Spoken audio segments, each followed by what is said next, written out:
먼저 1992년도 새해에 하나님의 축복이 여러분과 여러분의 가정 위에 충만하시기를 먼저 기원합니다. 이 아름다운 찬양의 축복의 찬양이 일생 동안 여러분과 함께 계시기를 바라는 것입니다. 새해가 되면은 많은 축복을 바랍니다.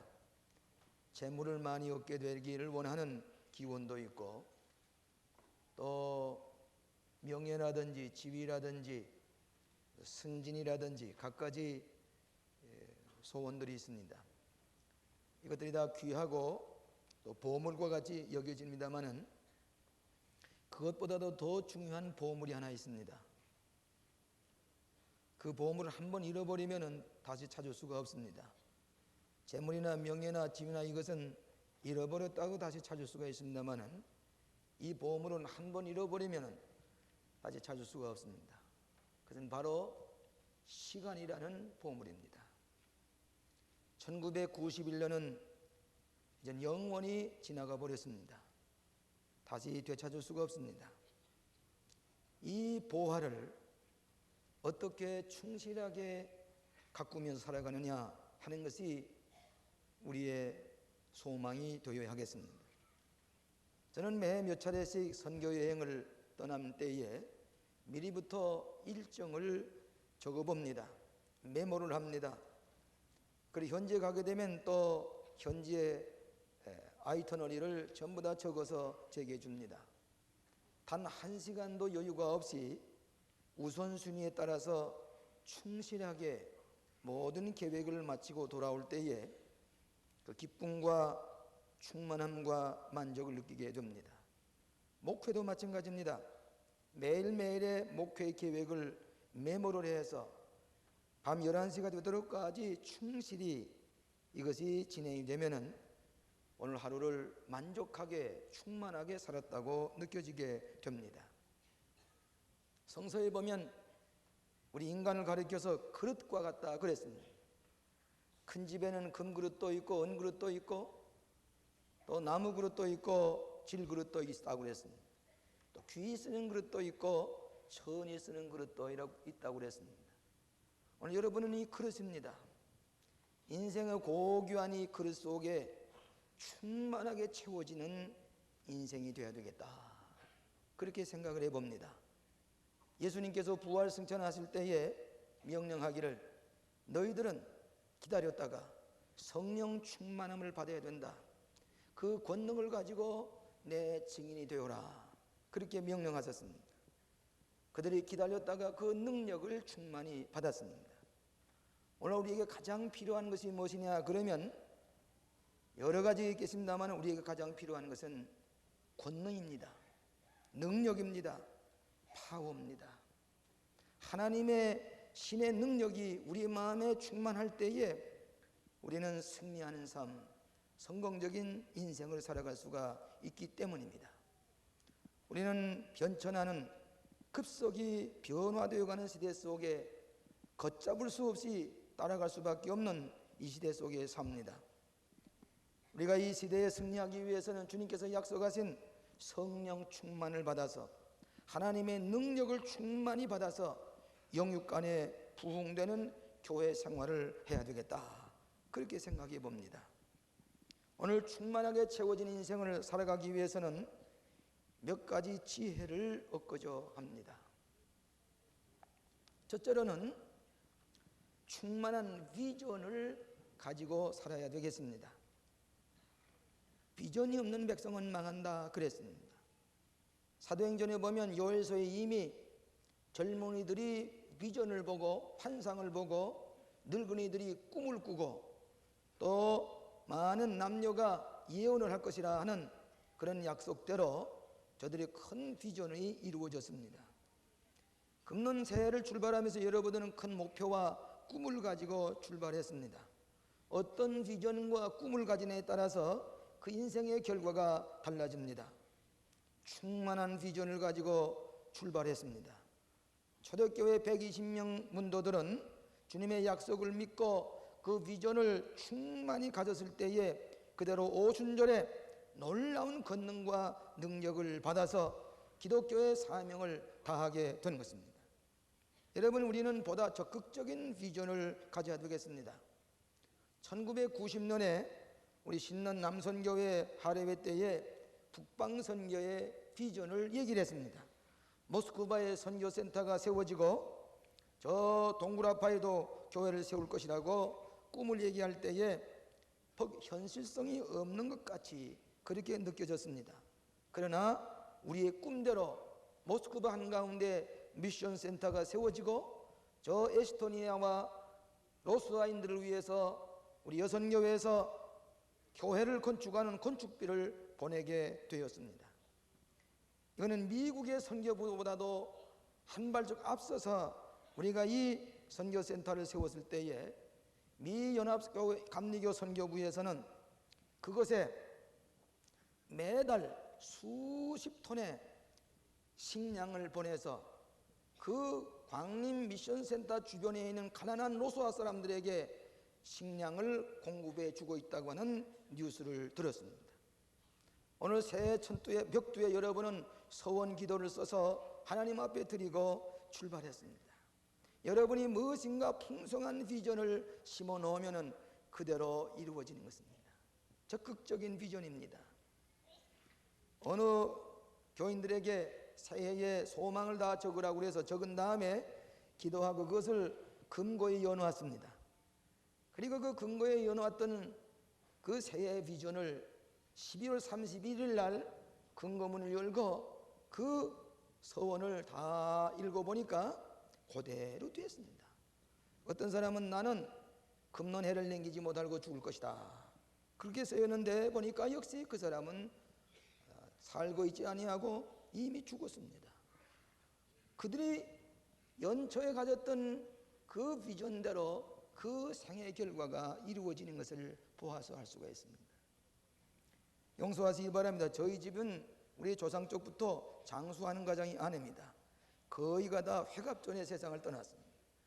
저희 할아버지도 회갑전에 세상을 떠났는데 저희 아버님이 늘 하시는 말씀이 우리 할아버지도 회갑전에 세상을 떠났으니 나도 아마 60을 넘기지 못할 것이다, 그렇게 말씀하셨는데 그 말씀대로 회갑 5개월 전에 세상을 떠났습니다. 우리 백부님도 그렇게 회갑을 넘기지 못했습니다. 또 우리 사촌들도 다 회갑을 넘기지 못했습니다.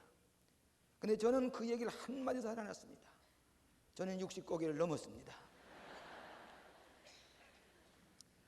오늘 때때로 우리가 습관처럼 하는 얘기가 지나가는 얘기처럼 했는데 그대로 됩니다. 회갑을 지나지 못하고 세상을 떠났습니다. 오늘 여러분들이 하나님을 위해서, 내 가정을 위해서 큰 비전을 가지고 그 충만한 비전을 가지고 나가는 사람은 그 그릇대로 하나님께서 채워주시는 줄로 믿습니다. 저 미국 텍사스에 어느 조그만 호텔에 소년 종업원이 하나 있었습니다. 이 종업원이 열심히 호텔에서 일을 하는데 하나는 뉴욕시에 있는 아스토리아 호텔이라고 하는 큰 건물이 난 것을 신문에 보고 그것을 오려서 자기 침상 침대 위에 붙여놓고는 나는 어느 때나 이 아스토리아 호텔과 같은 큰 호텔 주인이 되고 싶다, 그런 꿈을 꾸기 시작했습니다. 저 텍사스의 어느 조그마한 호텔에 모입니다. 종업원은 그 꿈을 가지고 늘 노력한 결과 그가 장성한 다음에 이 아스토리아 호텔을 인수를 받았습니다. 샀습니다. 호텔을 다시 꾸몄습니다. 그 호텔의 이름이 뭐인 거니? 그 소년 종업원 이름이 무엇인 거니? 힐튼이라는 사람입니다. 힐튼 호텔이 세워졌습니다. 지금 전 세계의 격조 높은 호텔로서 힐튼 호텔은 전 세계에 이 죄인이 되어 있는 것을 알 수가 있는데, 이것은 힐튼이라는 소년이 어렸을 때에 어느 사진 하나를 걸어놓고 그 충만한 비전을 가지고 노력하는 결과 그대로 이루어지는 것을 알 수가 있습니다. 초대교회에 예수님 십자가에 못 박혀 돌아가신 다음에 보잘것없는 어부들, 그들에게 충만한 비전을 가지고 기다렸던 성령의 충만함을 받을 때에 예루살렘을 뒤집어 엎고 세계를 변화시키는 놀라운 역사가 충만하신 비전대로 이루어지는 것을 우리가 알 때에 우리들로 하여금 금년에도 충만한 비전을 가지고 출발할 때에 그 그릇대로 하나님께서 채워주실 줄로 믿습니다. 두 번째로는 충만한 믿음을 가지고 살아가자고 하는 것입니다. 인간은 무엇이든지 마음에 채워진 것이 지배하게 됩니다. 여러분, 우리의 마음속에 성령이 충만히 채워졌으면 그 성령이 나를 지배합니다. 최골련 목사님이라는 목사님이 한 분 계시는데 외경에게 붙잡혀 가서 고문을 받게 됐습니다. 예수 전한다고 해서 그대로 때리니까 때릴 때마다 예수 예수 자꾸 전화합니다. 와, 예수만이가 자꾸 부르라고 하니까 내 여기까지 예수가 가득 차 있기 때문에 그저 때리기만 하면 예수만 전화합니다. 충만하게 차 있는 대로 그 사람에게 표현이 되어집니다. 이를테면 우리가 서로 대화를 나눠보면 그 사람의 마음에 뭐에 가득 차 있는 것이 드러납니다. 욕심이 많은 사람은 욕심이 드러나게 되고, 탐심이 많은 사람 혹은 향락에 젖은 사람은 언어가 그렇게 나오고, 진실한 사람, 믿음을 가진 사람은 그 충만한 대로 그 삶을 지배하기 때문에 언어와 생활을 지배합니다. 성령이 충만한 사람도 하나님의 영이 지배하는 사람은 그 영에 의해서는 행위가 달라지고 생활과 습관과 언어와 모든 것이 내가 충만한 대로 지배를 받게 되어 있습니다. 성령 충만을 받았다고 해서 우리가 방언을 얘기하고 기적을 베푸는 것, 그것도 성령의 역사지만은 성령이 충만한 사람은 영이 내 말과 내 생활과 내 사고와 내 행동과 내 습관을 지배할 때에 성령 충만한 사람이 되는 것입니다.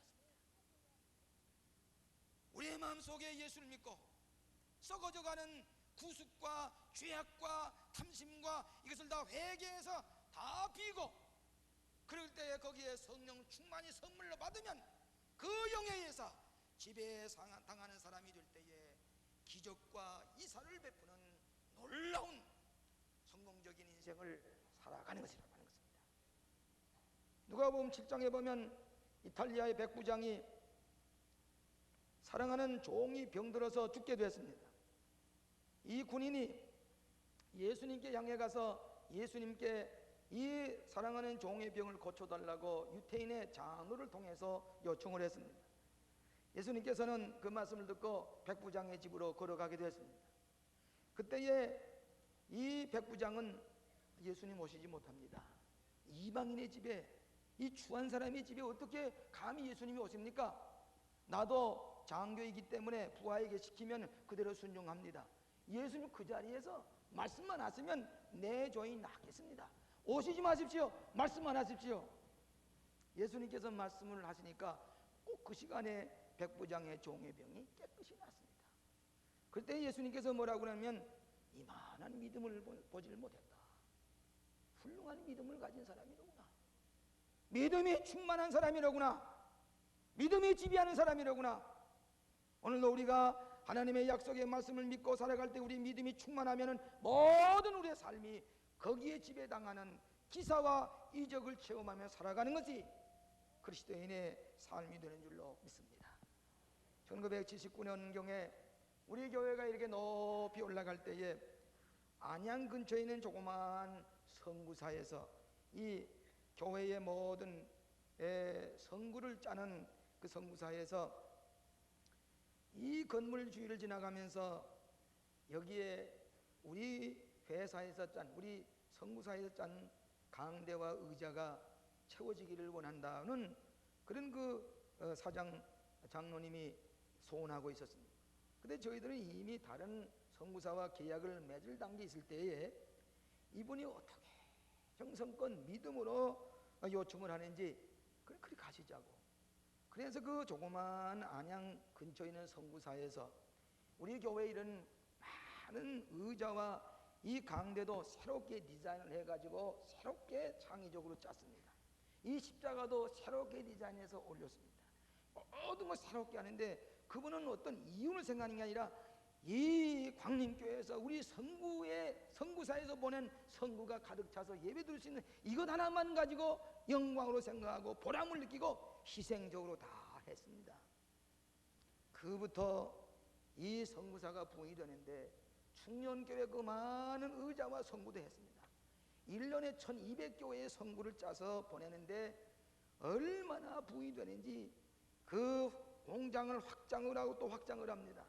한번 확장 예배 때 절 들어와서 설교를 하라고 그래 가서 설교를 하면서 너무나도 신실한 이 선구사인데 앞으로 여기서 짜는 선구가 해외로 수출이 될 것입니다. 일본에도 수출을 하고 미국도 수출할 것입니다.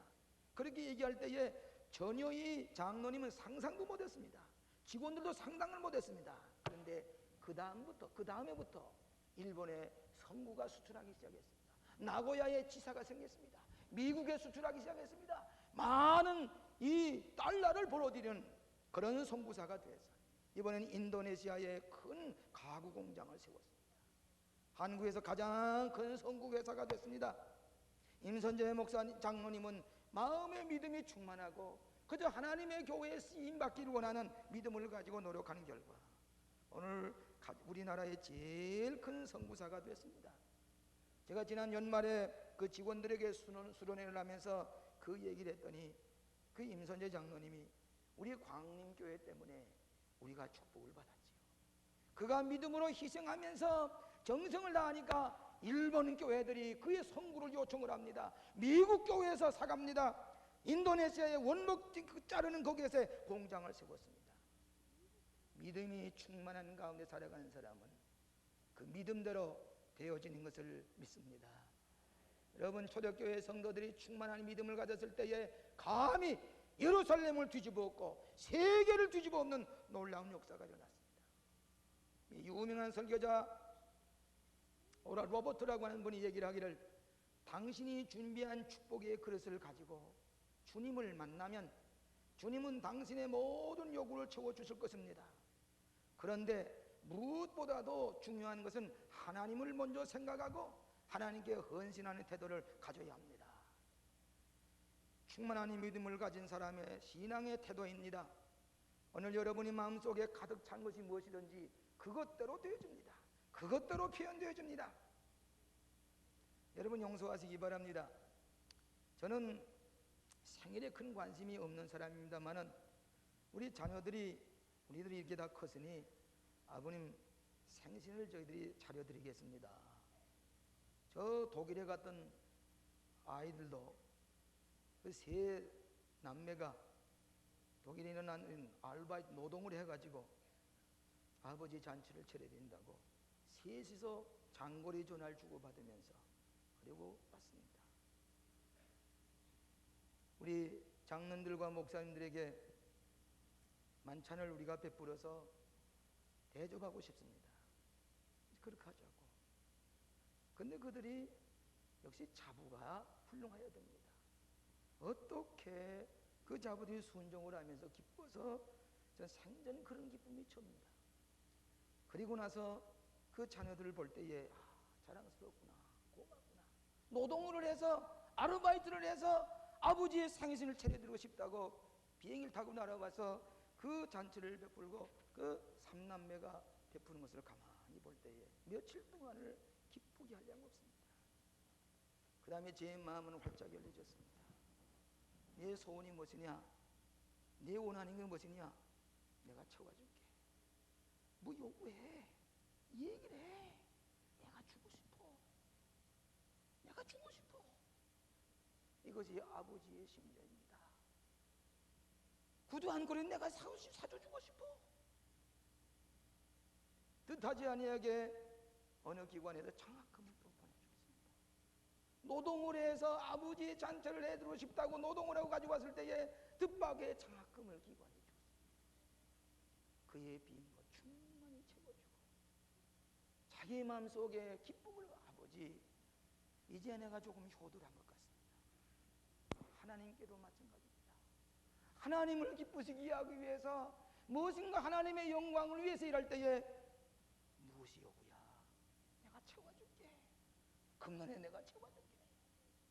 이것이 하나님 아버지께서 사랑하는 믿음의 자녀들에게 원하시는 믿음이 충만한 가운데 살아가시는 형제들에게 하나님께서 베풀어 주시는 충만하신 은혜인 줄로 믿습니다.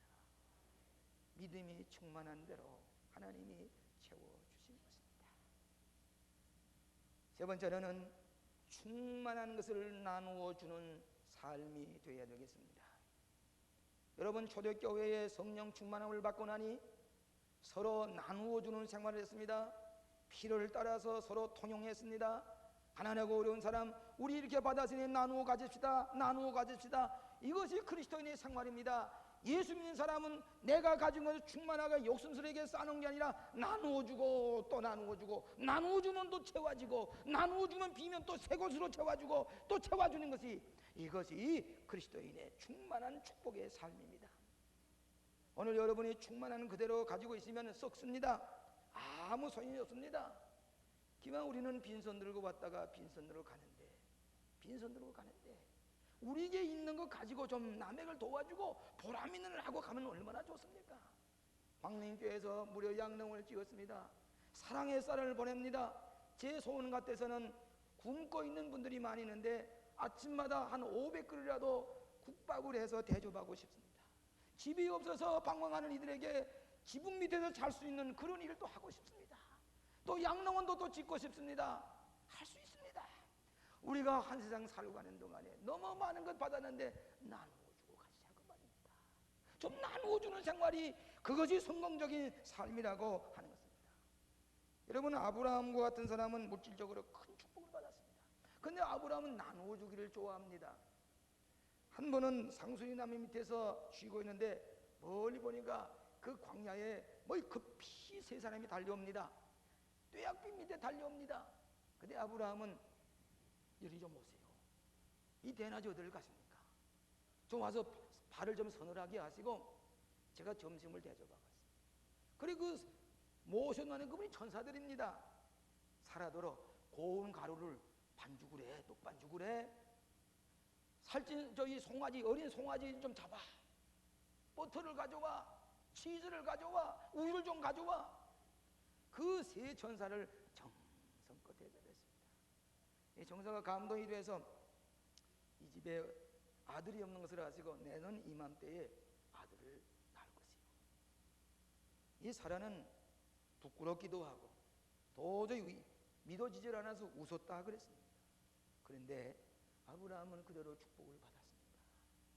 여러분, 나누어 주기를 좋아하는 사람에게 축복이 임하는 것이, 주는 자에게 축복이 임하는 것이 하나님께서 우리에게 약속하신 축복의 약속입니다.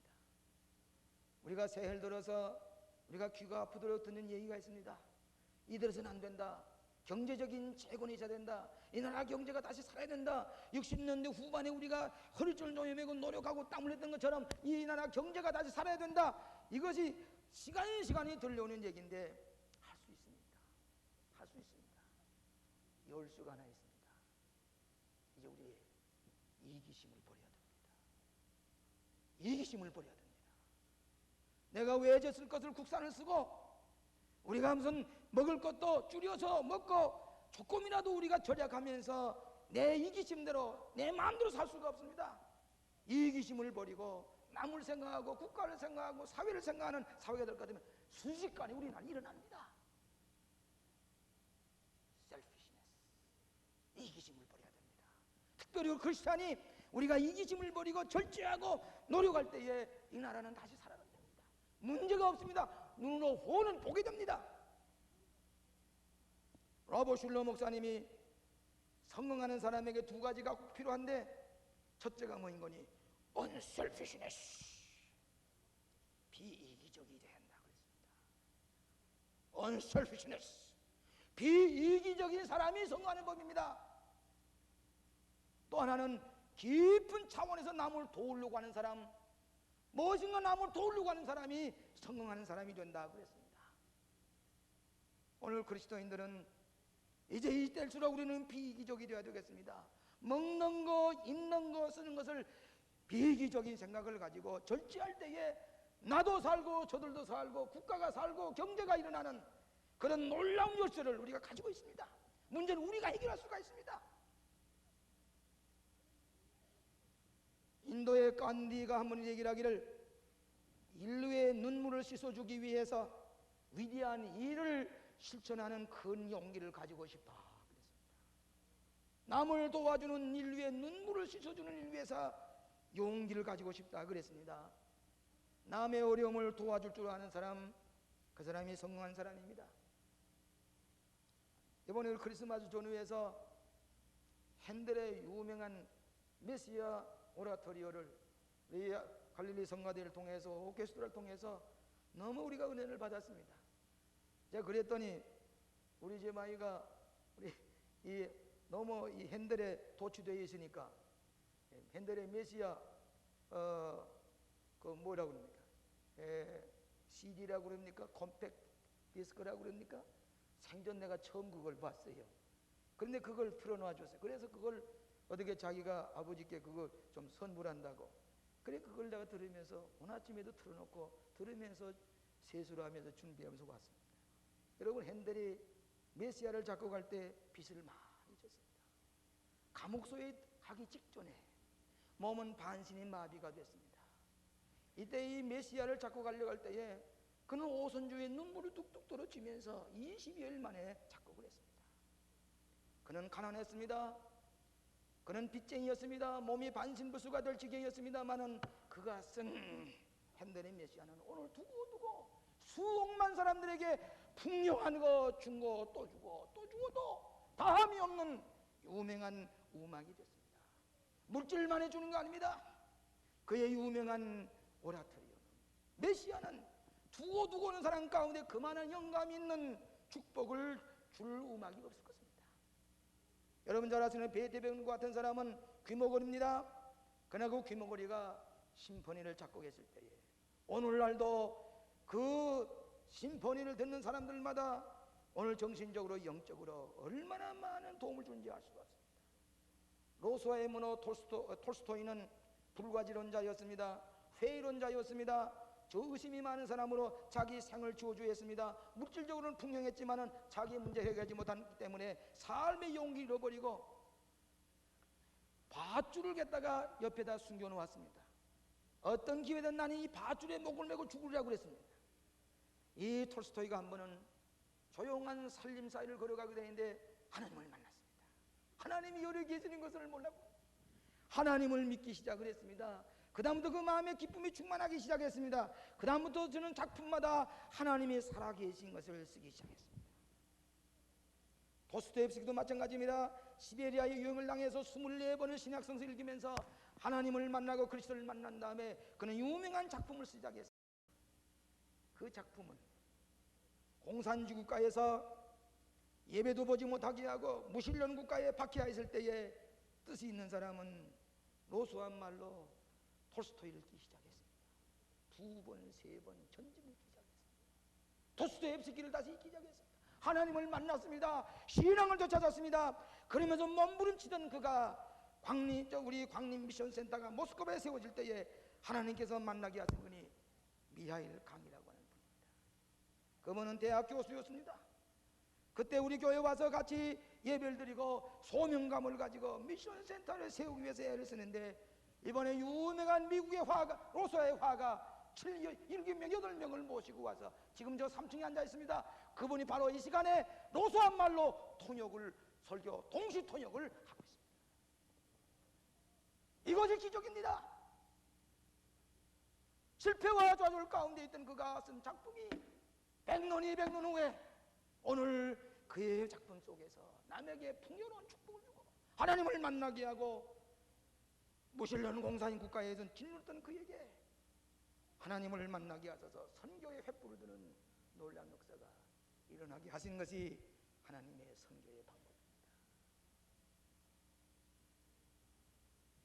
월가의 미국 뉴욕의 월가에 20대 중반에 있는 청년이 인터뷰를 하기를 나는 30전에 백만장자가 될 것입니다는 꿈을 얘기를 했습니다. 그래서 텔레비전에 나왔습니다.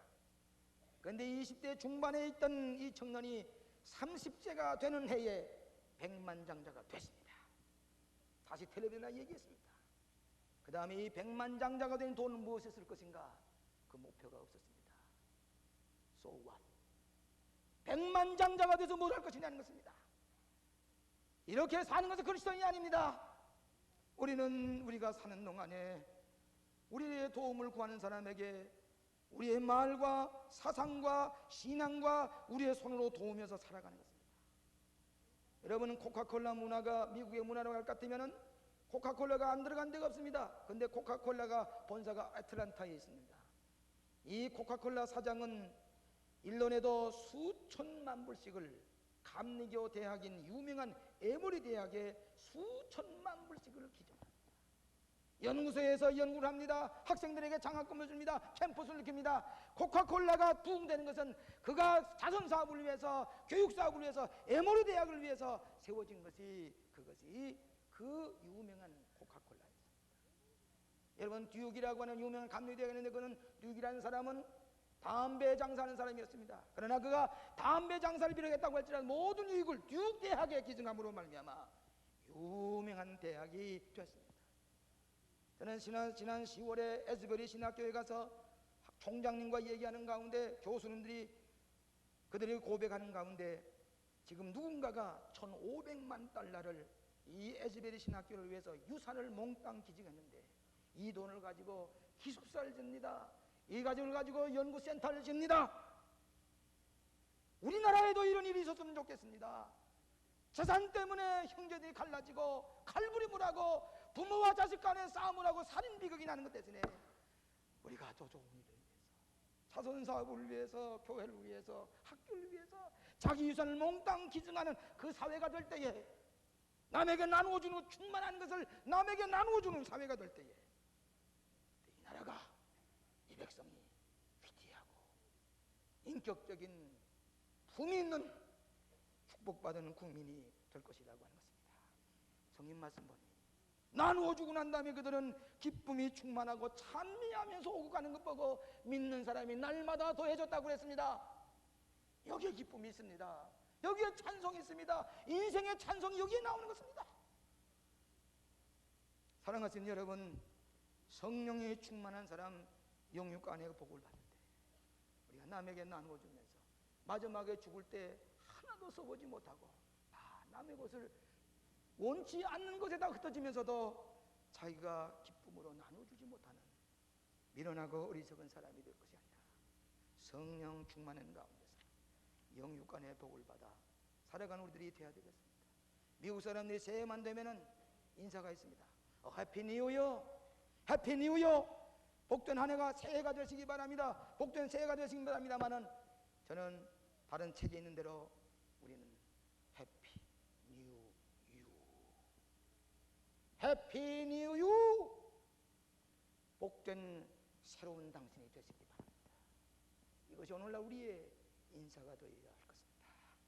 금년에도 충만한 비전을 가지고 충만한 믿음 가운데서 우리에게 주어진 충만한 것을 나누어주는 여러분의 삶이 되시기를 주의 이름으로 축원합니다.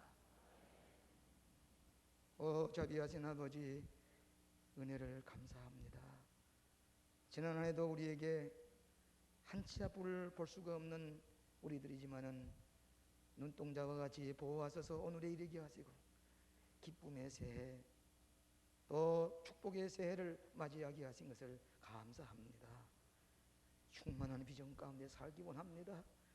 우리의 마음에 믿음이 충만해지고 주어진 축복을 나눠주면서 참으로 보람된 인생, 하나님께 축복하시는 인생을 살기를 원합니다. 이 은혜를 베풀어 주시옵소서. 예수님 이름으로 기도하옵나이다.